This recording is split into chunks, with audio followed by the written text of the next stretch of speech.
de Prensa con Juan Carlos Iragorri. Bienvenidos a Club de Prensa en NTN 24. Hoy transmitimos desde Washington, a 3 cuadras de la Casa Blanca, y también aquí desde Madrid. A mis espaldas está la Puerta de Alcalá en este día soleado, puerta terminada en 1778 por el rey Carlos III, rey español de la dinastía de los Borbones y posiblemente el mejor alcalde que ha tenido la capital de España en toda su historia. Y les doy la bienvenida a los dos invitados hoy al programa, que están ellos sí a 3 cuadras de la Casa Blanca. Dori Toribio de 4, buenos días, bienvenida a este programa, y también Rafael Matus, corresponsal de La Nación de Buenos Aires, bienvenido a esta casa. Buenos días, Juan Carlos, muchas gracias. Gracias, Juan Carlos, buenos días. El primer asunto tiene que ver, y es la noticia de las últimas horas, con una matanza que se ha producido en Siria, país donde hay una guerra civil desde el año 2011, con 300.000 muertos, 5 millones de desplazados internamente y otros 6 millones de personas que han huido fuera del país.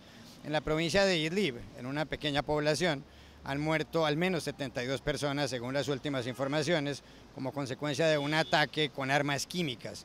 No se sabe si ha sido gas mostaza o gas sarín, pero ha culpado Rusia a la aviación, a la Fuerza Aérea Siria, de la dictadura del señor Bashar el-Assad, una familia que lleva en el poder en Siria desde 1971, cuando su padre Hafez el-Assad se tomó el poder. Por otra parte, el ejército sirio ha dicho que lo que se produjo fue simplemente un accidente en un lugar en donde había armamentos químicos. Las imágenes son estremecedoras, hay seres humanos echando espuma por la boca, niños que no pueden respirar como consecuencia de estas armas. Las armas químicas están prohibidas desde el Protocolo de Ginebra de 1925, después de la Primera Guerra Mundial, y después en 1997, en una convención internacional suscrita entre otros países por Siria, también está prohibido su utilización en cualquier conflicto bélico. Aquí la primera pregunta que les quiero hacer a ustedes, a Dori y a Rafael Matus, es ¿qué deben hacer las Naciones Unidas, que han dicho que se trata de un acto muy grave que puede constituir incluso un crimen de guerra? Dori y Rafael, ¿qué deben hacer las Naciones Unidas frente al régimen del señor Bashar el-Assad? Bueno, una cosa es lo que deben hacer y otra cosa es lo que pueden hacer. Es decir, lo que deben hacer es seguir las palabras hoy desde Bruselas del secretario general de la ONU, de Antonio Guterres, que ha hablado de crímenes de guerra directamente en Siria. Ha dicho que el Consejo de Seguridad debe condenar unánimemente lo ocurrido y se debe abrir una investigación sin cortapisas sobre el terreno, sin cortapisas por parte del régimen de al-Assad, para averiguar qué ha pasado no solo en este ataque, sino en todos los ataques. Según el secretario general de la ONU ha dicho hoy, este es el momento de la verdad para el Consejo de Seguridad. Esto es lo que deberían hacer, pero como sabemos, en el Consejo de Seguridad está Rusia, y Rusia junto a China en los últimos meses han bloqueado todas las resoluciones de Naciones Unidas, sobre todo las que son más específicas con la autoría del régimen sirio en estos ataques. Así que previsiblemente eso es también lo que va a ocurrir hoy. Rusia, de momento, también sabemos que no culpa a al-Assad de este ataque químico, sino es que se escuda en ese accidente que el propio régimen sirio explicaba esta mañana. Así que muy posiblemente esto es lo que va a pasar. Rusia tiene poder de veto, China generalmente se solidariza con estas posiciones rusas, y de momento el Consejo de Seguridad en ese sentido está bloqueado. No es lo que debería ser, porque como sabemos, precisamente por eso hay tantas dudas con el máximo órgano de seguridad internacional, pero lamentablemente se está en la situación en la que está ahora mismo Naciones Unidas. Vamos a ver si me equivoco, vamos a ver qué acaba ocurriendo hoy en el Consejo de Seguridad. Sí, creo que Dori lo explicaba muy bien, ¿no? En una situación normal, un ataque con armas químicas, que es un crimen de guerra, y en el caso de que sea un ataque contra civiles, como ocurrió en Siria, es un crimen de lesa humanidad. El Tribunal Internacional de la Haya debería intervenir, debería haber una investigación y debería haber un juicio, ¿no? Y una condena contra los culpables. Lamentablemente no creo que esto no se va a dar, porque Siria, al no ser parte del Tribunal Internacional, para que haya una investigación debería haber una resolución del Consejo de Seguridad de la ONU que encomendara la investigación del Tribunal Internacional. Pero como bien explicaba Dori, el Consejo de Seguridad está dividido. Siria está blindada en la ONU por el gobierno de Vladimir Putin desde el inicio de la guerra civil, que ya se ha cobrado cientos de miles de vidas y ha desplazado a millones de refugiados a los países vecinos de Siria y Europa. No veo realmente cómo se puede quebrar, ¿no? con esta división que que existe en el Consejo de Seguridad y que lamentablemente ha perpetrado y ha extendido más allá de lo humanamente tolerable el conflicto que se ve hoy en Siria. También recordemos que Siria adhirió a la Convención Internacional contra Armas Químicas y en 2014 la Organización para la Prohibición de Armas Químicas anunció que se había terminado de eliminar el stock de armas químicas declarado por el régimen de Bashar al-Assad, pero igual los ataques con armas químicas han continuado. Incluso a fines del año anterior circuló en la prensa un informe confidencial de la ONU en el cual se reconocía que había habido nuevos ataques, en este caso con cloro. Por eso no parece haber una salida clara, al menos desde el marco institucional. Esta es la gran tragedia de la guerra civil siria, que parece tener atadas de manos a las potencias occidentales.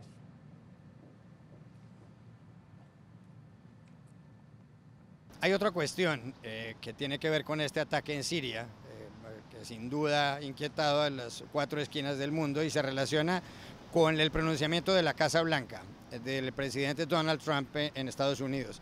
El señor Trump ha dicho que este es un ataque imperdonable, el ataque con armas químicas en Siria, por un lado, pero por otra parte ha dicho que es consecuencia de la política de su antecesor, de Barack Obama, presidente demócrata que dejó el poder el pasado 20 de enero. No solo está escrito en un comunicado de la Casa Blanca, sino que lo dijo Sean Spicer, el portavoz de la residencia presidencial en Estados Unidos.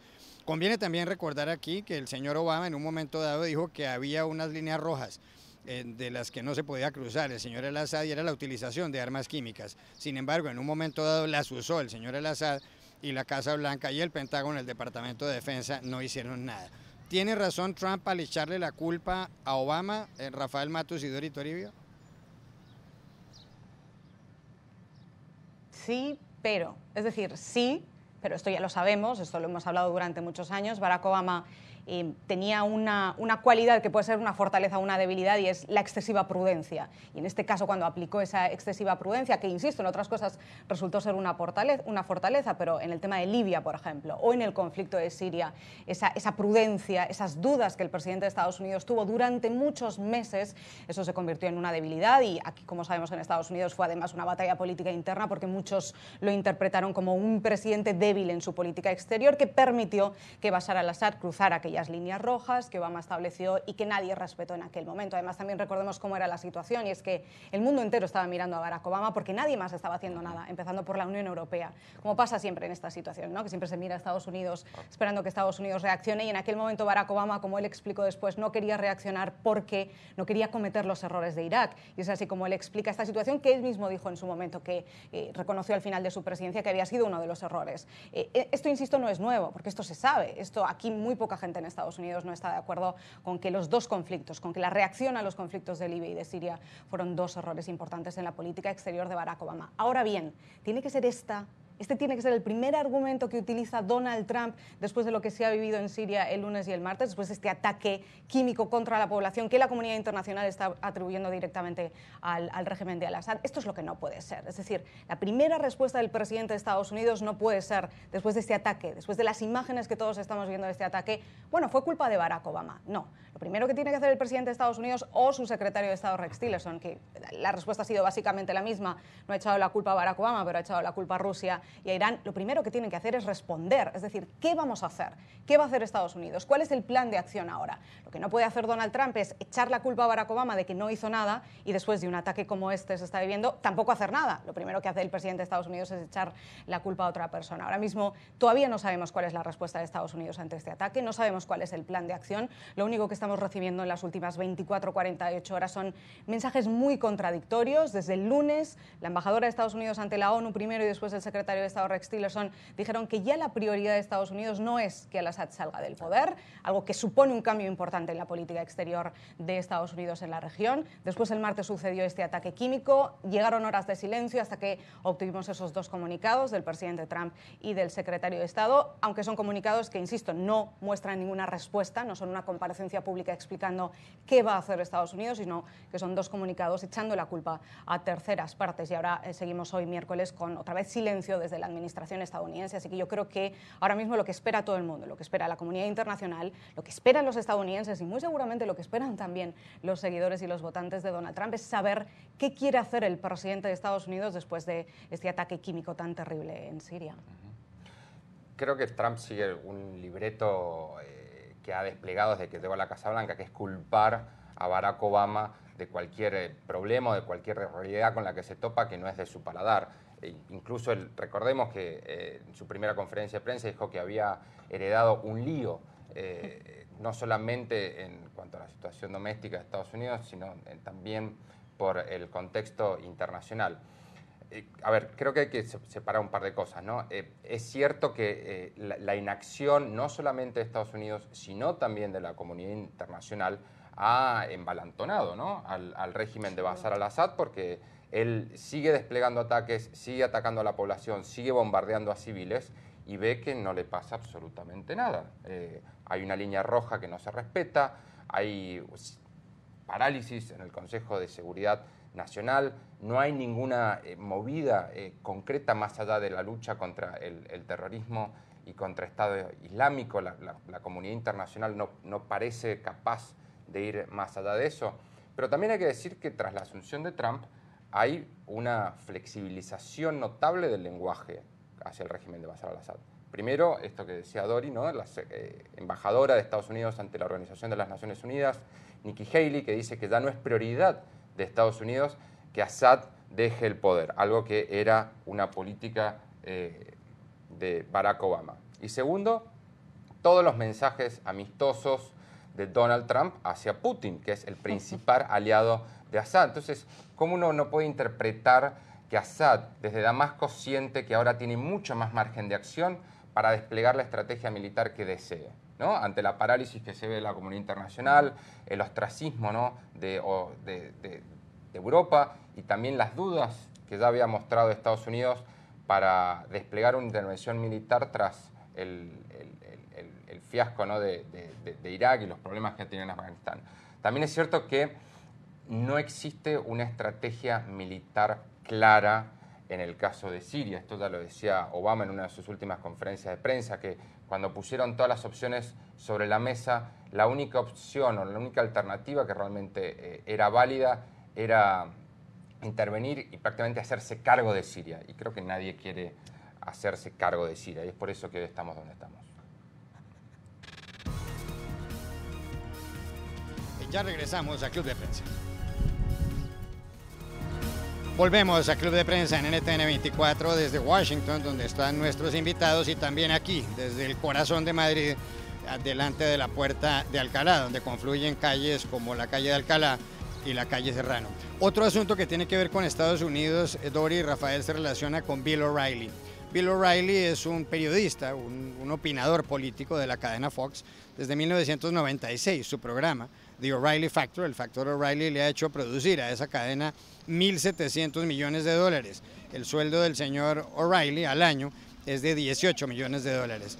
El periódico The New York Times publicó hace pocas horas un informe en donde da cuenta de que la cadena Fox ha pagado 13 millones de dólares a distintas mujeres para que no acusen al señor O'Reilly de conductas inapropiadas desde el punto de vista sexual. Algunas los indican de haberlas acosado sexualmente. Una de ellas, Wendy Walsh, dijo que él le había prometido convertirla en analista de la cadena Fox, pero que como ella no accedió a ir a una habitación de hotel en donde él se alojaba, pues finalmente no la contrató. Bueno, a raíz de este artículo del diario The New York Times, y esto ya lo cuentan también en las últimas horas otros medios de los Estados Unidos, casi 20 compañías, muchas de ellas multinacionales, han decidido retirar la publicidad del programa de The O'Reilly Factor, programa que se emite todos los días a las 8 de la noche, entre las 8 y las 11. Dentro de esas compañías están BMW, está también Mitsubishi, está la compañía Glaxo. ¿Tienen razón esas compañías al quitar la publicidad, al retirar la financiación en cuñas publicitarias de The O'Reilly Factor? Dori y Rafael. Bueno, es muy interesante cada vez que surgen algunos de estos casos, cómo reaccionan las empresas quitando el sponsoreo, ¿no? Lo hemos visto también con atletas, por ejemplo, el Tiger Woods cuando surgieron todos los testimonios de mujeres que habían sido sus amantes y muchas de sus empresas con los cuales Tiger Woods tenía jugosos contratos, empezaron a abrirse también con algunos atletas olímpicos que quedan envueltos en algún escándalo y demás. Es muy interesante este caso porque O'Reilly es una de las principales formadores de opinión pública en Estados Unidos, una de las principales figuras de la cadena Fox. Las empresas pueden hacer lo que quieren o lo que deseen con su dinero, ellos eligen a quienes respaldan o no. Creo que Fox News en este caso tiene que decidir a ver qué hace con O'Reilly, ¿no? Hasta qué punto defiende O'Reilly, hasta qué punto lo respalda o en qué momento le suelta la mano. Fox es la cadena de noticias por cable más popular de Estados Unidos, es una tribuna para el conservadurismo norteamericano. Y veremos, Rupert Murdoch, ¿no?, en qué momento si decide seguir blindando a O'Reilly o no. También me hubiera gustado, ¿no?, que muchas empresas hubieran seguido este tipo de actitudes, de quitarle respaldo no solamente en este caso a periodistas, sino también recordemos casos como el de Trump, ¿no?, que cuando surgieron tantas denuncias de acoso sexual en su contra, yo no recuerdo al menos que haya habido empresas que hayan salido a condenar o que hayan salido a pedir que no se hicieran donaciones para su campaña o que hayan tenido una actitud similar a la que tienen ahora en el caso de O'Reilly y la cadena Fox.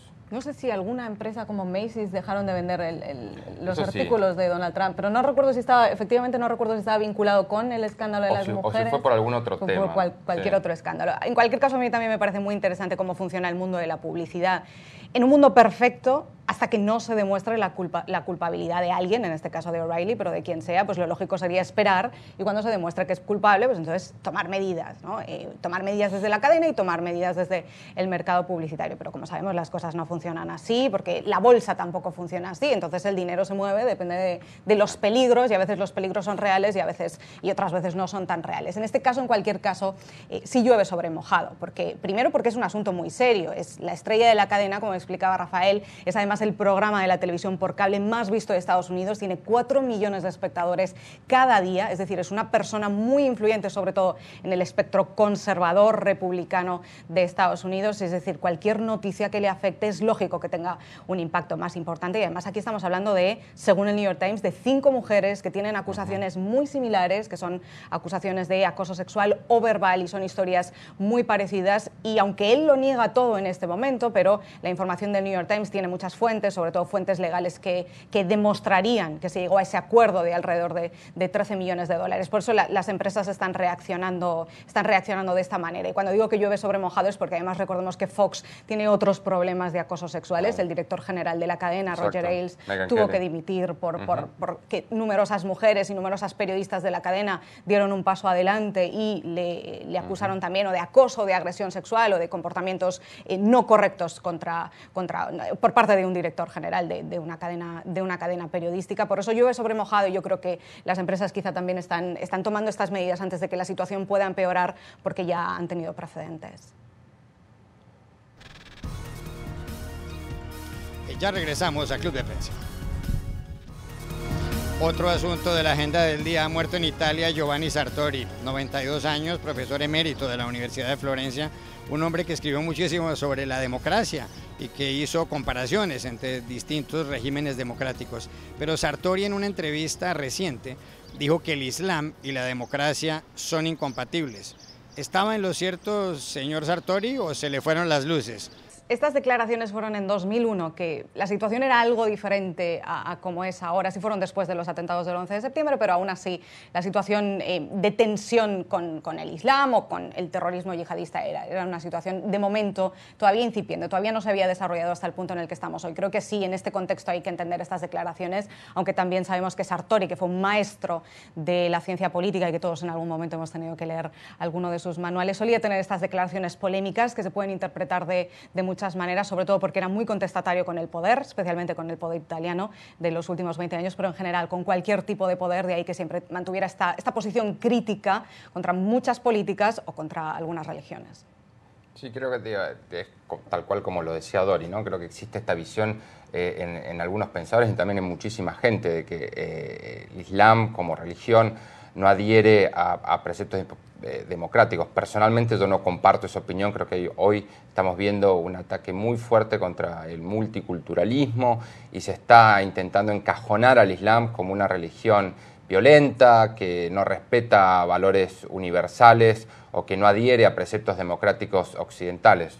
Me parece que no es algo con lo cual yo coincida, y además como ferviente creyente de la separación entre el poder político y el culto religioso, tampoco adhiero a este tipo de asociaciones, a este tipo de vinculaciones entre religiones y ciertos sistemas de gobierno político. Gracias Rafael Matus de La Nación de Buenos Aires por haber estado en este programa. Gracias Dori Toribio, corresponsal de 4, cadena española muy exitosa por lo demás, por habernos acompañado. Y a ustedes los espero mañana nuevamente en Club de Prensa.